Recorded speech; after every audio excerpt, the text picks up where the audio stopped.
o que tem de filho do diabo mercenário atrás de púlpito hoje engravatado, de Bíblia na mão pregando, falando Jesus, Jesus, o que tem hoje é impressionante. Parece que Pedro estava assistindo uma televisão. Impressionante, inigualável essa revelação. Amém. Provérbios capítulo 29 diz: quem retesa a nuca diante das repreensões será quebrado de repente e sem remédio. Né? Essa é a King James. A outra versão diz: o homem que muitas vezes repreendido endurece a cerviz será quebrantado de repente sem que haja cura. Amém? Podeis sentar. Aí a versão revista e atualizada da Sociedade Bíblica. O homem que é muitas vezes repreendido, ele tem que ceder. Essa é a tendência, né? Se há uma repreensão, tem-se que analisar de onde vem esta repreensão. Como eu sempre costumo dizer, não adianta querer contender ou se justificar diante da verdade. É loucura. Quanto mais tentamos fugir do que é verdadeiro, mais profunda é a cova que nós cairemos. Fato. Pessoa de bem, pessoa que quer a verdade, pessoa que quer Deus, tem que simplesmente admitir, porque é isso que a Bíblia diz, né? Se confessarmos os nossos pecados, se confessarmos, ora, só confessa quem reconhece, quem tenta justificar, não, Senhor, eu fiz mais, não, o castigo pode ser bem dobrado, né? Adão tentou justificar, olha, o castigo foi imenso, quem sabe se ele tivesse admitido não seria tanto. Eva tentou justificar, não, mas a culpa foi do diabo. E se ela tivesse admitido, não, Senhor, eu fracassei, tem misericórdia, será que a história não poderia ser um pouquinho diferente? Então, não adianta, né? Então, se confessarmos os nossos pecados, Ele é fiel e justo para nos perdoar os pecados e nos purificar de toda injustiça. Então, o perdão e a purificação só vem quando reconhecemos. Não apenas confessamos, eu já falei para Deus. Não. Confessar é no sentido de reconhecer. Né? E aqui então está dizendo, quando o homem retesa, né? Franze a nuca, diante das repreensões, ele será quebrado de repente e sem remédio. O que é esse retesa a nuca diante das repreensões? Ou como diz a outra versão, endurece a cerviz. Quer dizer, ele se põe em oposição à repreensão. Ele não se curva à repreensão, ele não aceita a repreensão. Ele não reconhece que algo maior que ele está ali e quer contender. Davi, quando o profeta foi lá, esse homem é você. Davi não disse assim, não, mas peraí, não teve peraí. Amém, irmão? Tu mataste Uria. Ah, caramba, é mesmo. Tu adulteraste. Acabou a história. Então, Davi, com tudo isso, ainda é um homem segundo o coração de Deus. Por quê? Quando a realidade chega diante de dele, acabou, ele viu que aquilo é verdade, não quis mais se justificar. Quando ele contou o censo, lá que morreram do povo, parece 70 mil pessoas, 70 mil, é uma coisa absurda, muita gente morreu, mas Davi, quando a praga vem, ele reconhece a culpa dele, ele não tenta justificar, ele vai, se humilha, vai lá, compra a terra na eira de Araúna, paga pelo holocausto. O homem, não, rei, pega, é tudo teu. Ele, não oferecerei ao meu Senhor sacrifício que não me custe nada. Ele compra e oferece sacrifício, e foi justificado nos seus mais horrendos erros, ainda assim alcançou misericórdia. Em um momento o profeta diz, tu és digno de morte, mas Deus não vai te matar. traspassou o teu pecado. Por quê? Não houve contenda. Davi não tentou contender. E Saul não assume as suas quedas diante de Samuel. Saul não assume os seus erros. Qual foi a realidade? De repente, brufit, acabou ele. Acabou. Davi, porém, enquanto muitos esperavam que ele não fosse se erguer, ele se ergueu e se ergueu muito gloriosamente. Então, o que temos? Temos que Provérbio vai dizer que o temor do Senhor é o princípio da sabedoria. Temor, irmão, só não é um medo no seguinte sentido: quando você tem medo de alguma coisa, você não busca aproximar-se, você busca se afastar. Quem tem medo se afasta. Eu tenho medo de leão. Opa, ali tem um leão, eu vou por aqui. Eu tenho medo de gato, ali na rua tem gato, eu não vou passar lá. Certo? Quem tem medo é assim, quem tem medo se afasta. Então a palavra temor não é um medo. Porém, esse temor também não é total liberdade. Estou numa boa, e aí Deus, qual é? Vamos tomar um sorvete? Não. Temor é uma reverência. Temor é você saber que Ele não vai brincar contigo. É você saber que Ele não vai dar moleza para você. Por mais que Ele te chame de filho e te cubra com o seu manto, você sabe que se você pisar na bola, Ele não te chama mais de filho, vai te chamar de filho do diabo e vai retirar de você o seu manto, a sua graça.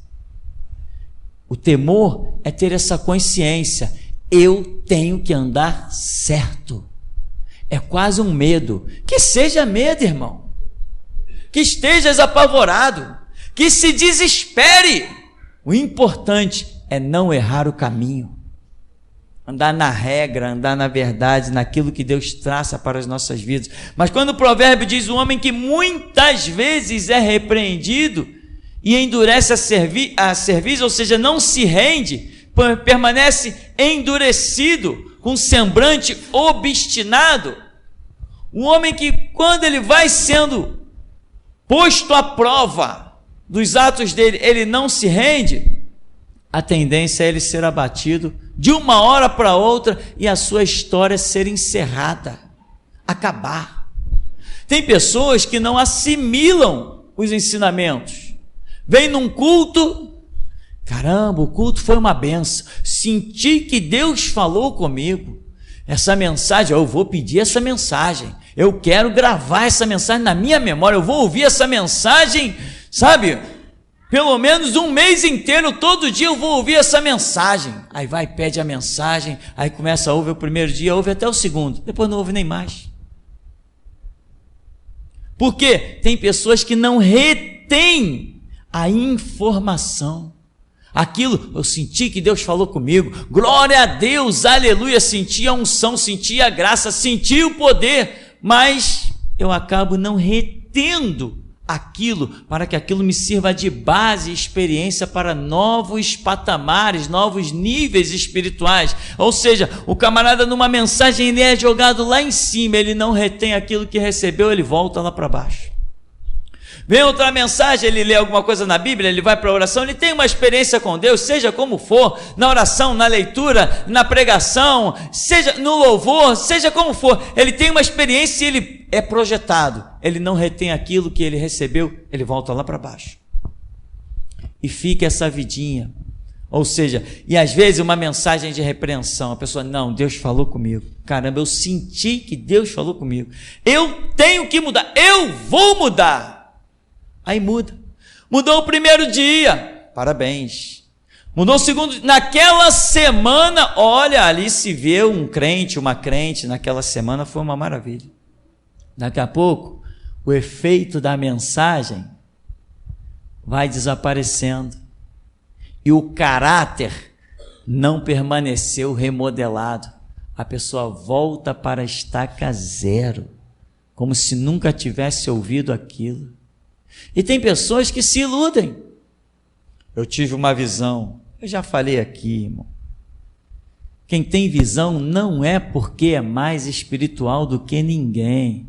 Eu não tenho visões. E, no entanto, sou hoje o líder da igreja do Deus vivo na terra.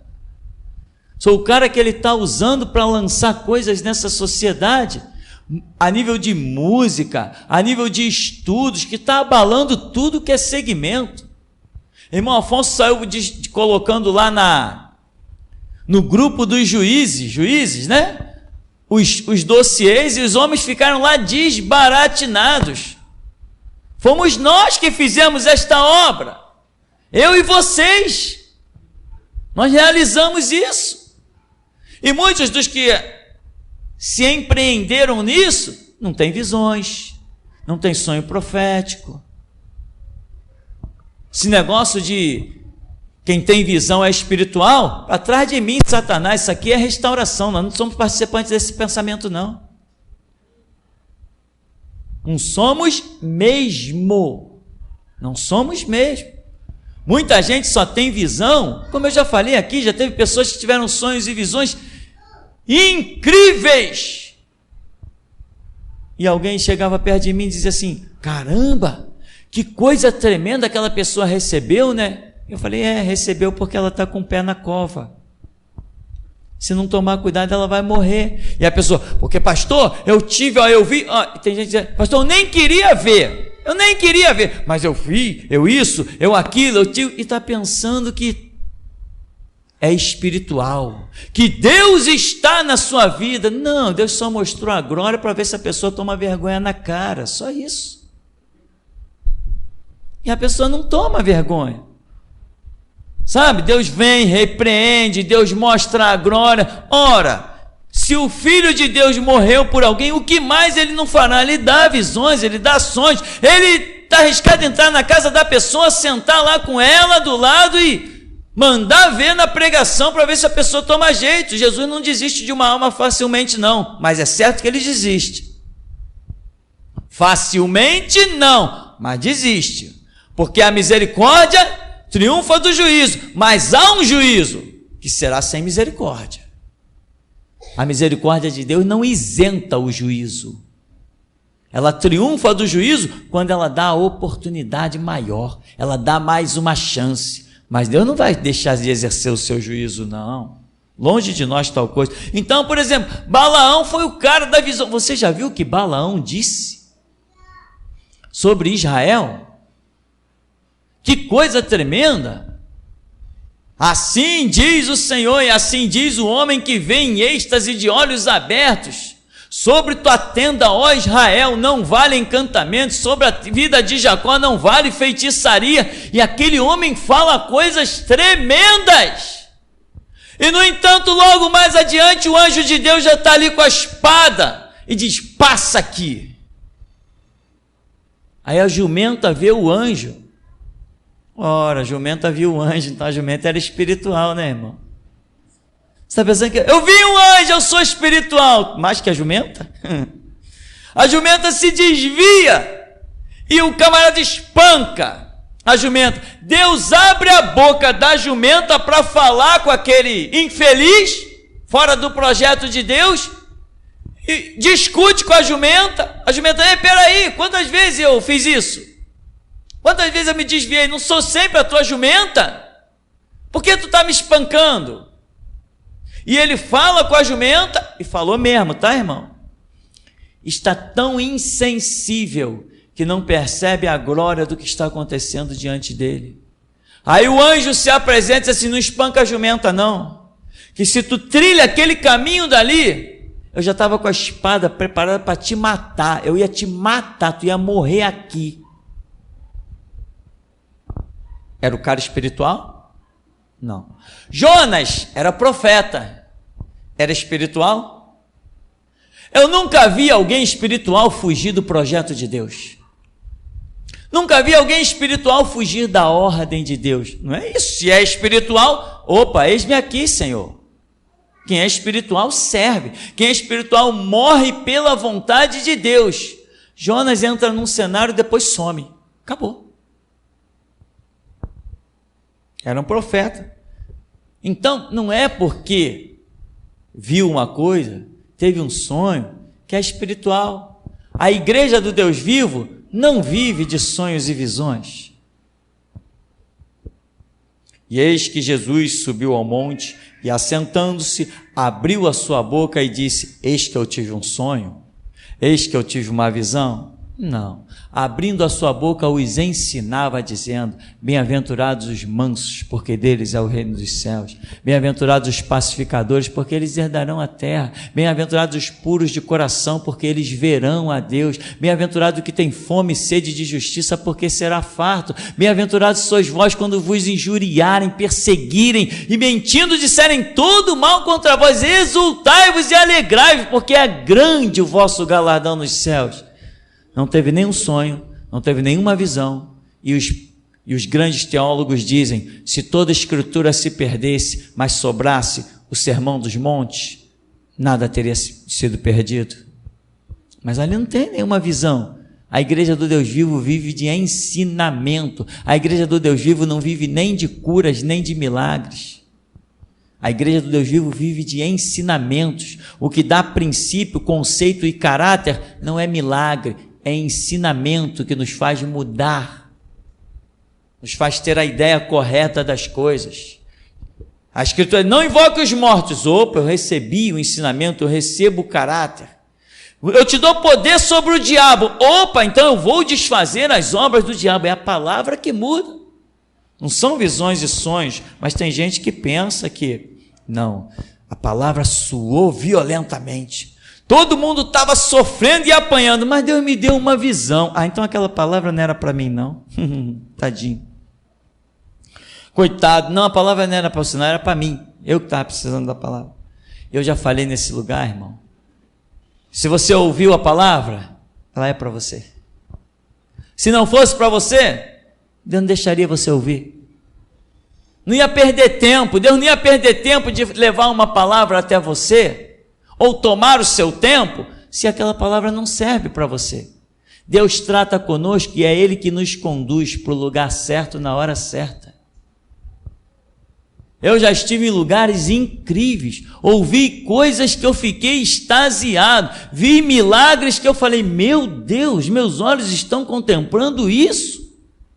Eu já vi poder de Deus e anjos se manifestando e uma glória tremenda, a humilhação do diabo diante dos meus olhos, assim, vendo, carnal. E eu disse: meu Deus, o Senhor me trouxe hoje aqui para eu ver essa glória. E tudo isso que eu vi, que penetrou dentro de mim, faz parte da minha estrutura espiritual. Então era para eu ver.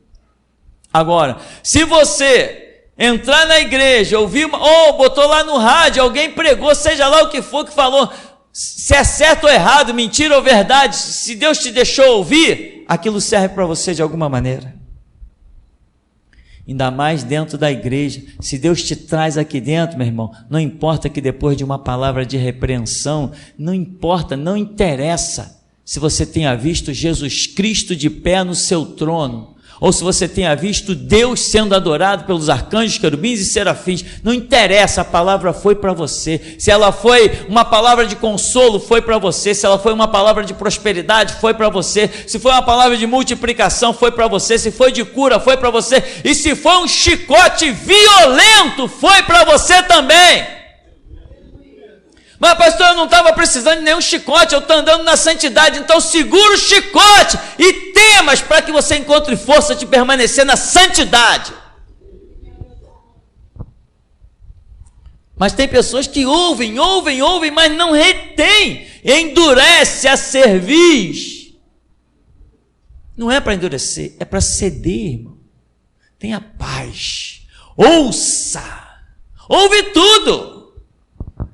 E deixa que o Espírito Santo te faça reter o que é bom, mas não é você que retém o que é bom. Não interprete mal a palavra de Paulo, ou se a palavra de Paulo pode ser mal interpretada, eu estou trazendo uma nova agora. Ouça tudo e deixa que Deus te faça reter o que é bom. Não retenha você com os teus conceitos, com os teus princípios, não. Retenha você com os conceitos e princípios da Escritura. O que diz o que é certo, o que é bom e errado, não é a nossa mente nem o nosso entendimento, é a Escritura que diz o que é certo e o que é errado. Então quem ministra pela Escritura é o Espírito Santo. Então, meu irmão, muita gente faz isso nos cultos. Que palavra poderosa! Amém, deve ser, pelo menos é para mim, né? Eu já falei, não interessa quem aí esteja ressuscitando os mortos, não me interessa. Não me interessa. Se aparecer alguém para me desafiar, e alguém primeiro me mostrar um vídeo do camarada e dizer assim, pastor, o cabra que vem ali desafiar, olha o que ele faz, ó, tá vendo aqui? Ele ressuscitou um morto depois de 10 dias de morto. É mesmo? Legal. Ele, tá vendo? Ele expulsou uma legião de 50 mil demônios. Tá vendo que autoridade, pastor? Estou vendo. Ele ordenou que o sepulcro se abrisse e que os mortos voltassem à vida. Tá vendo que glória? Estou vendo. Mas se me desafiar, vai cair, vai morrer. Porque aqui o poder que tem, meu irmão, é muito superior que uma ressurreição de Lázaro de 4 dias. A voz da restauração é o grande projeto de Deus. A voz da restauração foi a carta na manga de Jesus Cristo. Por essa ninguém esperava. Por essa ninguém esperava. E tem várias profecias, até hoje alguém repetiu alguma lá no, acho que foi o irmão Paulo, lá no Zap. Tem várias profecias. E eu já me converti ouvindo isso. Que do Brasil sairia a última voz da igreja do Deus vivo. Aqueles que iriam preparar o caminho do Senhor, e todo mundo dizia, glória a Deus, aleluia, mas só que eles não esperavam um moleque. Então o que eles ouviram, já esqueceram, mas não importa que eles tenham esquecido, a Escritura está se cumprindo, e eu estou aqui, eu sou o cumprimento da profecia que prepararia o caminho para o Senhor. Sou eu sou o cumprimento dela. A respeito de mim está escrito em Malaquias capítulo 4. A respeito de mim. E as pessoas ouvem, mas endurecem a cerviz. Recebem a informação. Qual vai ser o resultado?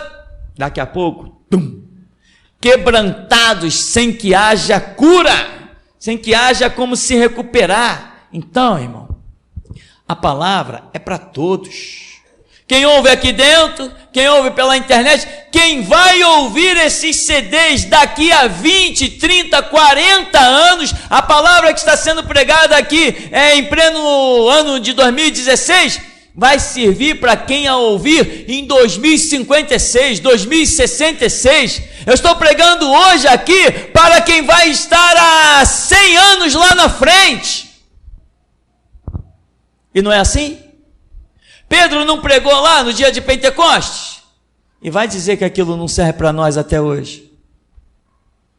João não pregou? Paulo não pregou? E as pregações dele não servem até hoje? Até hoje não se abre Bíblia, irmãos, vamos ler aqui na carta de Paulo. E os pastores abrem as cartas de Paulo, lê e começam pregação de 1 hora, 2 horas, e o mundo inteiro prega em cima das cartas de Paulo, em cima das pregações de Paulo. Então, quando Paulo pregou lá em Jerusalém, era para mim a palavra, mesmo que eu não estivesse lá. Então, aqui dentro, meu irmão, não me interessa quem é o visionário, não me interessa quem é o cara bom, quem é o profeta, quem é o poderoso. Se saiu desse púlpito uma palavra, guarda ela no teu coração. Guarda. E não endurece a tua cerviz. Eu já preguei muitas vezes que Israel é o retrato da igreja. Tem lá, eu acho que Israel é o retrato da igreja, tem 1, 2, 3, 4, sei lá até onde vai. Foi uma semana que Deus nos deu a pregar, um mês que Deus nos deu a pregar aquilo ali repetidas vezes. Que Israel é o retrato da igreja. Mas as pessoas hoje olham para Israel e dizem assim, caramba, esses judeus, hein? Meu irmão, nós estamos no mesmo limiar, no mesmo perigo. Quem nos julga é o mesmo Deus. E se aquele Deus fez os israelitas cozinharem o próprio filho e comer, você acha que ele vai ser diferente conosco? Pastor, eu não tenho medo de Deus. Tá bom, mas pelo menos tenha temor. Por quê? Jesus já veio bater um futebol com algum de nós? Já nos chamou para brincar de ping-pong? Já jogou bola de gude conosco? Jesus já veio brincar de videogame com algum de nós? Já foi para o cinema com a gente, comendo pipoca? Ele é meu amigo, mas não como eu penso que um ser humano possa ser amigo do outro. Ele tem limite para se relacionar comigo. Embora ele se relacione comigo sem limites, ele tem limites. Ele se relaciona sem limites, mediante a minha fé, mas ele tem limite mediante as minhas rebeldias, as minhas transgressões, e aquilo que ele me abençoa, quando eu estou debaixo da sua palavra e das suas asas, ele também me amaldiçoa e me desgraça, se eu pisar na bola. Então eu tenho que ter temor. O temor do Senhor é o princípio da sabedoria. Você tem que ser sedento por andar na verdade, sedento por andar na justiça. Você não pode completar 10 anos de igreja, 20 anos de igreja, 30 anos de igreja, e você não ser um transtorno para este mundo que jaz no maligno. Tem que ser um transtorno. Tem que fazer alguma coisa, mas só vai fazer alguma coisa se Deus te separar para fazer, e Ele só te separa se você tiver crescido. Tem pessoas que ouvem pregação 1 ano, 2 anos, 3 anos, 4 anos, 5 anos, 6 anos, 10 anos ouvindo pregação, aí daqui a pouco para alguém do seu lado para conversar, seja um irmão de igreja, seja um espírita, seja um católico, seja um satanista da Universal, seja o que for. E aí toca no assunto, aí você diz assim, irmão, esse assunto não vamos conversar não, que eu não estou sacando desse assunto não. Aí Jesus diz assim, o quê? Com 10 anos de igreja tu ainda não está sacando desse assunto? Com 6 anos já tem pessoas se formando em médico, abrindo o corpo humano e fazendo cirurgia, transplante de órgãos e outras coisas. Com 10 anos de medicina aí ou menos, pessoas já estão tirando o coração de uma pessoa e botando outro no lugar. E o crente ainda diz que certos assuntos ele não sabe. E o espírito de sabedoria, o espírito de revelação, onde está ele? Chega uma hora, irmão, que nós temos a obrigação de sermos instrumentos de Deus. Obrigação. Não cabe mais, não sei isso, não posso aquilo. Irmão, quanto tempo você tem de igreja? 15 anos. O que você tem a me dizer sobre a doutrina espírita? Olha, me diz aí, qual é a doutrina espírita? É essa, essa e essa. Não, isso aí é satânico, porque a Bíblia diz isso, isso e isso. Mas tem gente que não tem opinião nenhuma. Vai a informação... Glória a Deus, aleluia. Eu gosto muito desse pastor porque ele arrebenta com o espiritismo, é isso mesmo. É mesmo, é? Glória a Deus, aleluia. Esse pastor é dos meus porque ele marreta o catolicismo, ele marreta a universal, ele marreta todo mundo que eu não gosto. Eu gosto muito desse pastor. Tá aí você, cadê sua marreta que está enferrujada, esquecida num canto, largada? Ou você vai ficar orando para eu ter vida eterna e ficar sempre te sustentando? É você que tem que marretar, irmão, você que tem que crescer. É você que foi chamado, não foi só eu não. O mesmo Deus que me chamou, te chamou. A palavra que Ele me deu, Ele te dá. O Espírito é o mesmo. O sangue é o mesmo. Então não pode olhar para a igreja e dizer, você tem dúvida? Vai falar com aquele irmão lá. Não, Jesus mandou falar contigo. Chega uma hora que você tem que estar habilitado. Então, irmão, olhando para Israel, se Deus fez Israel mulheres cozinharem os próprios filhos em várias ocasiões, levou aquele povo por cativeiros. Em 1944, Hitler, na Segunda Guerra Mundial, Hitler quase dizimou aquele povo, quase dizimou, quase tornou os judeus uma raça extinta. Seria o maior genocídio da história, a extinção dos judeus, quando apareceu aquele homem, como diz o documentário A Lista de Schindler, que recuperou, salvou, livrou os judeus do extermínio. Um homem ímpio, Schindler, que os documentários colocam como um homem completamente devasso, adúltero, que tinha dezenas de mulheres, era um homem muito rico. Até hoje o sobrenome dele está estampado por aí em várias... O nome Schindler, elevador, empresas imensas de máquinas. Esse nome Schindler roda o mundo inteiro. E aí, ele livra os judeus. Um homem que não tinha os conceitos dos judeus, não estava nem aí para a lei dos judeus. Deus usou aquele ímpio para dar livramento aos santos. Está errado. O certo é Deus usar os santos para dar livramento aos ímpios. O certo é Deus usar os justos para dar mais uma chance aos injustos. Mas quando o justo se torna mais injusto que o próprio injusto, lá vem os profetas, vem Isaías, prega, eles não ouvem, matam. Lá vem Jeremias, eles não ouvem, quiseram matar. E depois matam. Lá vem Ezequiel, eles não ouvem, não sei se mataram também, mas fizeram horrores, arrastaram o homem por onde o homem não queria ir. Lá vem Amós, alguém diz, ô vidente, vai pregar em outro lugar. Aqui não, aqui é a cidade de Jerusalém, vai pregar lá para tuas terras. E todos os profetas que vão se levantando na nação judaica vão sendo escorraçados. Sabe o que representam os profetas, meu irmão? Os profetas representam cada palavra que você tem recebido desde que você entrou numa igreja, desde que você abriu uma Bíblia, desde que você teve o primeiro contato com o cristianismo. Não pensa que porque nenhum profeta bateu na tua porta, que Jesus não tenha batido. Não pensa que porque nenhum profeta entrou na sua casa para te dizer alguma coisa, que o Espírito Santo não tenha entrado.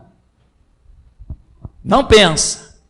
Então tem gente que ouve as coisas, ouve, mas endurece o coração, endurece a sua cerviz, não é capaz de compreender que Deus está falando e que você tem que armazenar, senão aquilo, se você não armazena, fica como Tiago diz, não vos enganeis com falsos discursos. Não é falso discurso, o discurso se torna falso para aquele que não assimila a realidade, que não vive aquilo que tem que ser vivido. Então, Israel, que tem o chamado da maior glória, se transforma na maior vergonha.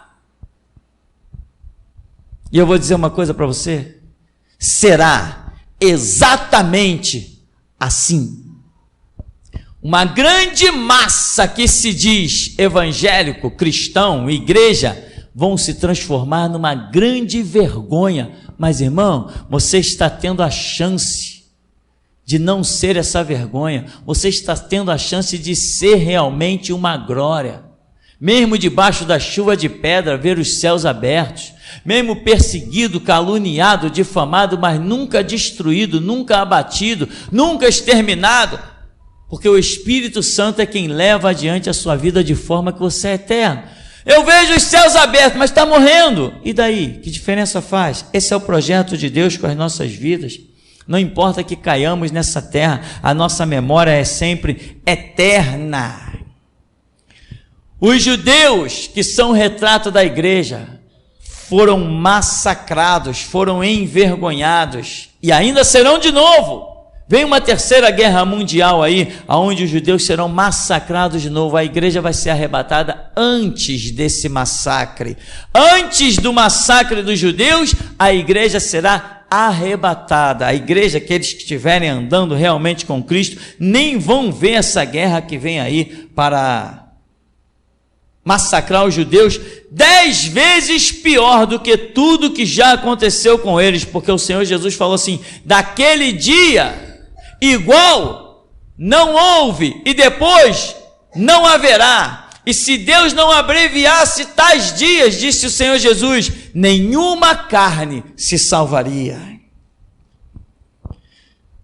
Então, irmão, se aproximar de Deus é o nosso alvo, mas ter temor não é o medo que nos afasta, mas o temor que nos faz apaixonar por Deus. Olhar, a santidade de Deus é tremenda. Se eu pisar na bola, Ele não vai me considerar a minha fraqueza.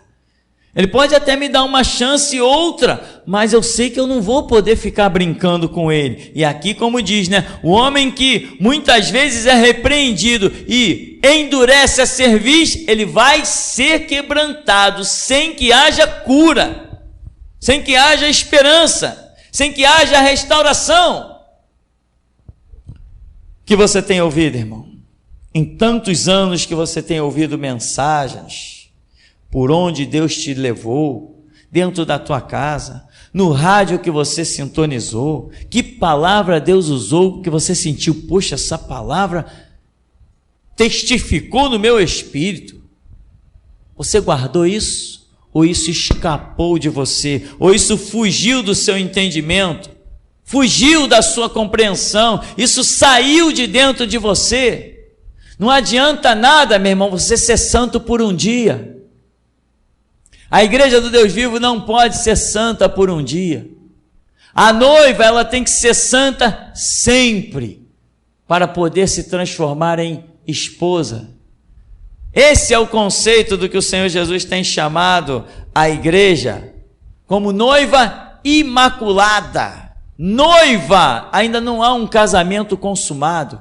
Nenhum de nós aqui é salvo, porque a nossa peregrinação ainda não terminou, e neste deserto, muitos de nós ainda podem fracassar. Muitos de nós podem não resistir às víboras que estão pelo deserto.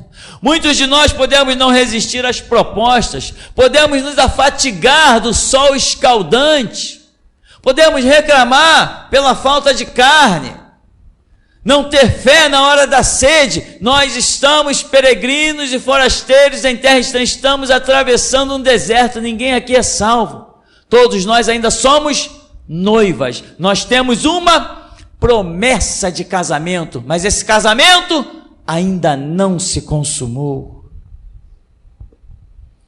E só vai se consumar quando? Quando você estiver guardando todas as palavras que cabem a você guardar, até que o Senhor chega e diga, é agora, já dei a última palavra, ele está repleto, está transbordante, é hora de eu ir ao seu encontro, ou ele vir ao meu. Enfim, é assim que as coisas funcionam, até que as coisas se consumem, né? Não é viver por viver, é guardar uma informação após a outra, porque Israel não guardou, e foram à beira do extermínio, e a igreja chegou à beira do extermínio, mesmo sendo rotulada de igreja, mas Deus tem levantado uma voz que chama a responsabilidade, uma voz que clama a santidade, coisas que você não ouve, coisas que você não vê. As pessoas só estão interessadas no dinheiro das pessoas. Eles olham a igreja inchando e dizem, a igreja está crescendo. Eles não sabem discernir entre o inchaço para o crescimento. Crescimento é coisa muito diferente de inchaço. O exército de Gideão estava inchado, com 32 mil. Ele teve crescimento quando Deus fez uma seleção e deu uma palavra, e aqueles de 32 mil foram reduzidos para 300. Ali tinha uma igreja que cresceu, naqueles 300, mas com 32 mil não. E tem mais, era tanta gente perdida no meio do que era bom, que estava arriscado a corromper o que era bom. Por isso é que Deus faz uma seleção, para não deixar muita gente errada, muita gente problemática, muita gente fraca no meio dos fortes, porque acabam enfraquecendo, acabam servindo de pedra de tropeço, motivo a mais para cair. Então Deus vai fazendo a sua seleção. Mas você tem recebido algo, e o que você tem recebido, você tem que colocar em prática. Não é colocar em prática por um dia, nem por uma semana, um mês ou um ano, é colocar em prática para o resto da sua vida aquilo que você sabe que recebeu do Senhor. Por que, irmão, essa mensagem? É porque é exatamente isso que o Espírito Santo falou comigo nessa tarde. Tem pessoas aqui dentro que estão sendo em muitas mensagens impactados, que quase que são arrebatadas. Vão para casa e 3 dias depois é como se nada tivesse acontecido. Sabe o que acontece? Você é elevado e depois volta a estaca zero. Não, meu irmão, você tem que ouvir, e aquilo te joga lá para cima, e você tem que permanecer. Os anos vão passando, aí depois vai dizer assim: o pastor não dá oportunidade para ninguém. Eu estou há 5 anos na igreja, nunca me chamou para nada. Eu estou há 10 anos na igreja, nunca me chamou para nada. Antes de você condenar o seu pastor, examine-se, pois, o homem a si mesmo. Depois coma do pão, depois beba do vinho, depois seja participante do reino da glória de Deus, ser participante do sacrifício, ser participante da palavra. Examine-se, pois, a si mesmo. Depois ainda fica falando aí para fora: não, lá o pastor não dá muita oportunidade não. Já dei a minha vida por você, meu irmão, e faria tudo de novo. Para chegar a esse púlpito eu deixei o couro na estrada, e não deixei por mim somente não. Quando o Senhor me falou da obra, eu entendi que se eu permanecesse de pé, você estaria aí, milhares estariam ouvindo pela internet, e milhões seriam salvos por causa do meu eis-me aqui.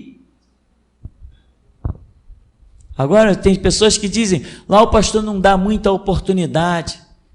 Irmão, o que eu mais quero é ver pessoas envolvidas nesta obra. E te digo mais, o que mais o Senhor Jesus quer, estou falando em nome dele, como porta-voz dele, o que mais ele quer é ver pessoas envolvidas com a sua obra. Mas vou te dizer uma coisa: qualquer um e de qualquer jeito, não. Nem que a igreja fique vazia, mas qualquer um, de qualquer jeito, não. Então, meu irmão, atente. Nessa tarde o Senhor falava comigo. Tem pessoas que estão ouvindo, chegam ao ponto de ficarem tão impactadas com coisas que ouvem, que não sabem se saem ou se continuam dentro da igreja. Tem pessoas que ficam desbaratinadas: não, eu acho que eu vou lá falar com o pastor. Não, mas não vou falar. É tão impactante as coisas que as pessoas ficam tontas com aquilo que recebem da glória de Deus nesse monte que tem fumegado. Só que depois vai para casa, cai na sua rotina maldita, cai na sua rotina, esquece da oração, esquece da palavra, esquece do Espírito, e a sua vida se torna uma vidinha de igreja. Hoje é domingo, então na quarta-feira eu volto. Quem marca encontro com Jesus dentro da igreja, meu irmão, não tem chamado ministerial. Encontro com Jesus, meu irmão, é na igreja, é na tua casa, é dentro do teu carro, é no teu trabalho. A Escritura diz que quem anda com o Senhor faz-se um espírito com Ele. Então, aonde você está, tem que estar um encontro com Jesus, em cada passo, em cada respirar, em cada palavra. É assim que se anda com Deus. Mas o Espírito de Deus tem falado que tem pessoas que ouvem e dizem: é verdade, eu tenho que mudar, isso foi comigo, aquilo foi comigo. E aliás, irmão, que ninguém precisa ter dúvida disso. Quando o Espírito Santo fala, ele fala com certeza, não deixa dúvida com ninguém, senão não adiantaria falar, né? E às vezes algumas pessoas chegam para mim e dizem assim: aquela palavra foi para mim? Eu digo: não foi não. Claro que foi. Mas eu digo: não foi não. Sabe por quê? Porque a pessoa já não está disposta mesmo a receber. Se tivesse disposta a receber, já tinha se rendido quando ouviu direto dos lábios do Espírito Santo. Não precisa ouvir dos meus. Eu sou apenas um homem. Ele é Deus. Então isso acontece. Irmão, não falo mesmo não. Se vir com um papo: aquela palavra foi para mim, pastor? Não foi não. Raramente, quando Deus mostra a situação espiritual da pessoa, raramente eu digo não foi, e não foi mesmo. Mas às vezes quando foi, que eu sei que o Espírito Santo já falou, eu digo: não foi não. Ou será que quando ele fala tem dúvida? Se quando ele fala tem dúvida, eu diria: que besteira estarmos na igreja se temos dúvida do que vai ser dito. Então é por isso que eu estou dizendo, irmão, que tem pessoas que estão ouvindo coisas que estão considerando boas, estão até fazendo pedido do CD, DVD, vai para casa, ouve, mas não adianta, não consegue reter. É como gente que está ouvindo, mas é como se a cerviz estivesse ficando endurecida, vai ser quebrantado, vai chegar uma hora que você vai procurar a pessoa dentro da igreja e ela não está mais. Por quê? Ouviu, mas nunca se posicionou. Só ouvir não adianta. Não adianta dizer: ah, Deus está nesse lugar, ou Deus está naquele. Meu irmão, está onde Deus está não quer dizer nada. Dar ouvidos ao que Deus disser quando Ele estiver no lugar, isso é tudo. Porque pessoas estiveram junto com Jesus, abraçaram, beijaram, se envolveram, esbarraram nele, e adiantava isso se não tivesse dado ouvido às suas palavras? Quando Jesus Cristo diz assim: Pedro, vinde após mim, eu te farei pescador de homens. O que Jesus deu para Pedro? Depois ele diz: Pai, eu lhes dei a tua palavra. Atente, irmão, se você ouviu alguma coisa, seja hoje, seja ontem, anteontem, seja quando for, se você achou, guarde, se interesse, atente, ponha a tua vida no prumo da palavra. Tem algumas pessoas que têm interesse, a tal ponto de trazerem até caderno aí para a igreja e vão escrevendo coisas, e depois chega em casa, fica lendo. Passa outra semana, vai lá, folheia e lê. Esses estão interessados. Tem gente que não, está aqui, mas assim que o pastor parar de pregar, eu preciso ver que mensagem que chegou no meu celular, porque o meu celular está vibrando aqui direto, caramba, mas se eu pegar aqui agora, alguém vai olhar para mim e vai falar besteira, então, sei lá o quê. É assim que muitas vezes acontece. Há interesses e interesses. Então, você que tem interesse, você que está disposto, você que quer crescer, a dica é essa: pega a palavra, não esquece, guarda no cofre do teu coração, porque vai chegar uma hora que o Senhor Jesus passará em volta à sua vida, e Ele não vai procurar pela sua vida, Ele vai procurar pelas palavras dEle. Se a palavra dEle estiver dentro de você, Ele vai trazer a palavra dEle e a sua vida para Ele. Se você estiver vazio, meu irmão, se a palavra dEle não estiver, Jesus é atraído pela palavra dEle. Porque Ele, a palavra dEle é parte dEle. Ele é o verbo. E Ele vem para um dia juntar toda a sua essência novamente. E se a palavra dele estiver dentro de cada um de nós, nós seremos ajuntados com ele eternamente. Jesus está dividido em cada um de nós. Mas tem um dia que ele vai nos juntar como um todo. Quem? Somente aquele que tem a sua palavra. Amém. Até aqui nos tem ajudado, Senhor.